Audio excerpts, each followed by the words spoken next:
حضرت ابو الحسیب اس واقعے کو بیان کرتے ہیں کہ میں تجارت کیا کرتا تھا اور اللہ عز و جل کے فضل و کرم سے کافی مالدار تھا، اور میں اکثر ایران کے شہروں میں رہا کرتا تھا۔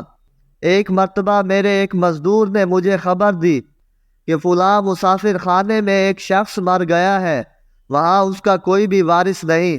جب میں نے یہ سنا تو میں مسافر خانے پہنچا۔ وہاں میں نے ایک شخص کو مردہ حالت میں پایا، اس کے پیٹ پر کچی اینٹیں رکھی ہوئی تھی۔ میں نے ایک چادر اس پر ڈال دی۔ اس کے پاس اس کے کچھ ساتھی تھے، انہوں نے مجھے بتایا یہ شخص بہت نیک تھا، لیکن ہمارے پاس اتنی رقم نہیں کہ اس کا کفن لے سکے۔ جب میں نے یہ سنا تو اجرت دے کر ایک شخص کو کفن لینے کے لیے اور ایک کو قبر کھودنے کے لیے بھیجا، اور میں نے پانی گرم کیا تاکہ اسے غسل دے۔ ابھی ہم لوگ انہی کاموں میں مشغول تھے کہ یکایک وہ مردہ اٹھ بیٹھا، اینٹیں اس کے پیٹ سے گر گئیں۔ پھر وہ بڑی بھیانک آواز میں چیخنے لگا، ہائے آگ، ہائے ہلاکت، ہائے بربادی۔ جب اس کے ساتھیوں نے یہ خوفناک منظر دیکھا تو وہ وہاں سے بھاگ گئے۔ میں اس کے قریب گیا اور اس کا بازو پکڑ کر ہلایا، پھر اس سے پوچھا تو کون ہے؟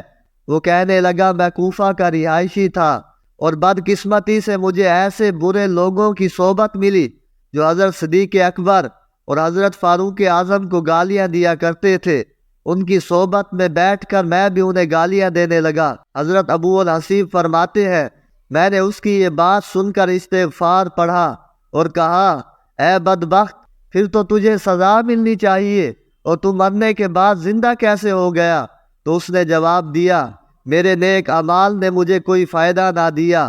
صحابہ کرام کی گستاخی کی وجہ سے مجھے مرنے کے بعد گھسیٹ کر جہنم کی طرف لے جایا گیا۔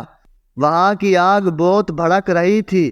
پھر مجھ سے کہا گیا، عنقریب تجھے دوبارہ زندہ کیا جائے گا تاکہ تو اپنے بد عقیدہ ساتھیوں کو سمجھائے اور انہیں بتائے کہ جو کوئی اللہ عز و جل کے نیک بندوں سے دشمنی رکھتا ہے اس کا آخرت میں کیسا دردناک انجام ہوتا ہے۔